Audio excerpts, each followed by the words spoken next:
Kevin Clark on ESPN. Ryan Fitzmagic is the guest, and he's asked who's the most underrated quarterback in the league. Is Brock Purdy. Even though he's been paid, I think everybody in San Francisco appreciates what he brings and what he does every single week. I still don't think that NFL fans appreciate how good this guy is. He's played in so many dang games. He has so much confidence in himself. He has a situation where he has a chance to drive them down to win the game. And what does he do? He goes down and wins the game. I think he's truly still underrated by most NFL fans.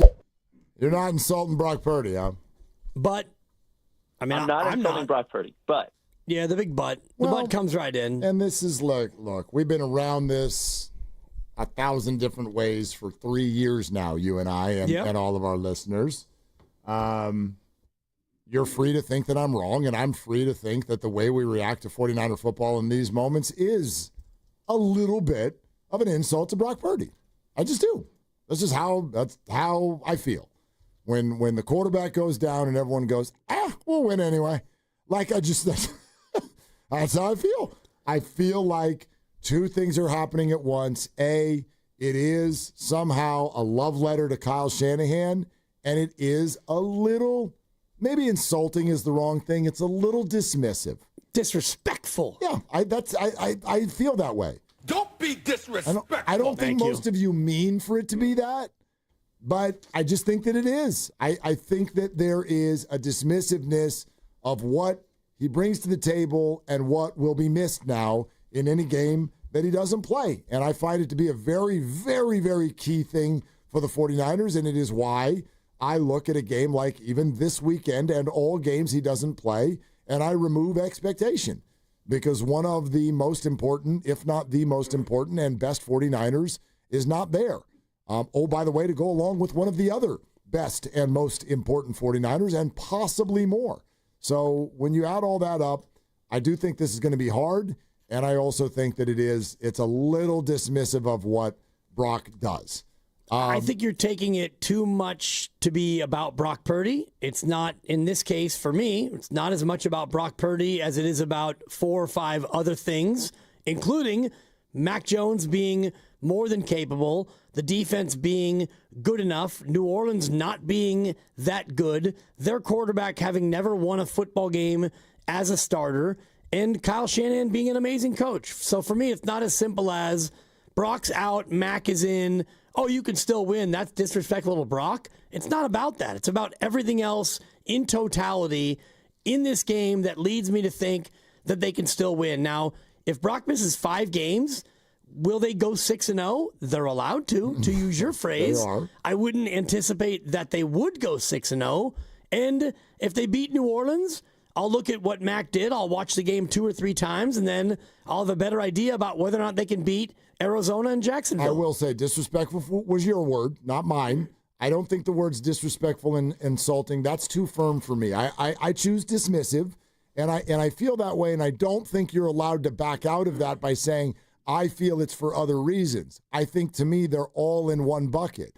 If you think that those other reasons are why the 49ers are still able to be a successful football team, then on some level, to me, what Brock brings to the table is being a little bit dismissed.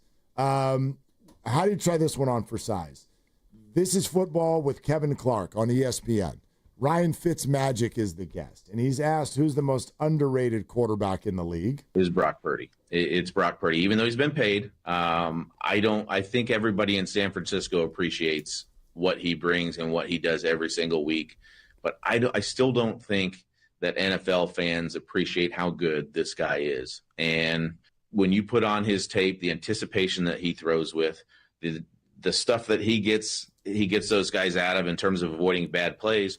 And then what a great example in week 1, he throws 2 interceptions, right? But he's played in so many dang games. He has so much confidence in himself.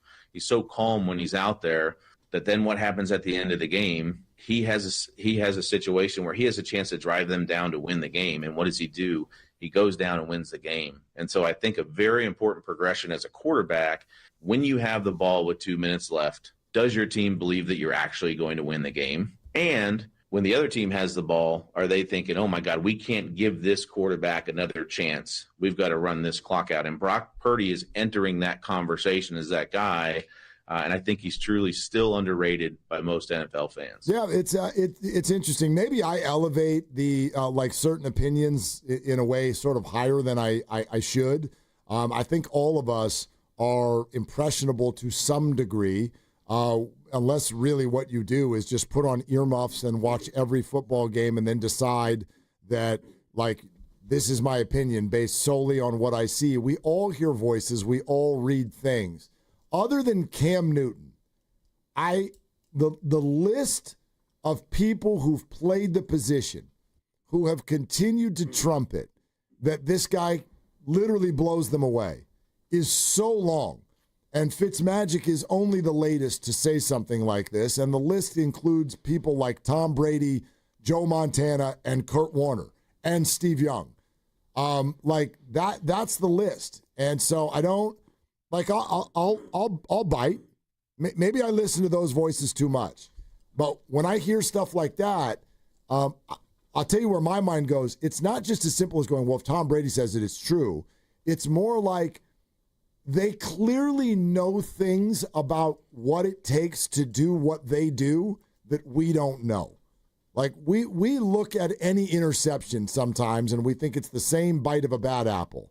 And not every interception is cut the same, and not every drive is the same. And so when people who did this or do this for a living speak about the way that they do, when he talks about his progressions, to me, that's stuff that when we watch a football game with popcorn and slippers on, we don't see that. We don't see that. They do. Well, you can see it when you watch it multiple times. You can see it. Not the same way as somebody. I've never played quarterback in the NFL, but yeah, you can see it. And the whole idea about underrated or overrated is something that I have a hard time with, because that is perception based. It comes down to really the reality of whether or not you think he's good. And Fitzmagic thinks he's a good quarterback, and he's right. And he talked about the fourth quarter comeback, which is only the second time he's entered a fourth quarter and brought his team back to victory. But the way he did that with the throw to Pearsall that on 2nd and 9 really propelled them down across the 50 into an area where they actually could win the game. It was a great throw. It was a great catch by Pearsall. It was a great route concept. It was protected very well, as we all criticized the offensive line for having a down game. On that play, 2nd and 9, everything lined up. Did the quarterback make a good throw? Yeah, he did. But the receiver got open and the line protected and the coach drew up a gem. So sometimes I think that we all get bogged down into the one guy, Brock Purdy. Is he overrated? Is he underrated? He's probably underrated, but what does that mean? Is he good enough to win games? Well, yeah, he is. He's won a lot of games. I'm not bringing it up just because it's something that, he's the 49er quarterback, so therefore he's the straw that stirs the drink in this town. It's not that. I think it's relevant right now. He's hurt. Yeah. And so each and every one of us gets to arrive at our own spot in terms of what that means for our expectations of the 49ers for however long he's out. And mine dropped through the floor. That's all. And again, I'm rooting for him. I don't even want to say I might be wrong, because I'm not saying that they can't win. I'm just saying, I'm not going to expect anything until I see otherwise. And maybe Mac will be really good this week, and maybe he'll be really good every week. Maybe he'll only be really good this week. Maybe you all are right. Maybe the Saints are a college team. Maybe the Niners are playing LSU on Sunday. I don't know. I don't really feel like after a week of football, I know exactly who these football teams are yet. I don't know. I don't know why the Dolphins are favored this weekend. Scares the hell out of me to pick the Patriots, because what the hell is Vegas doing favoring the Dolphins against anyone? Yeah. I'll take Cal if they're playing the Dolphins based on what I saw last week.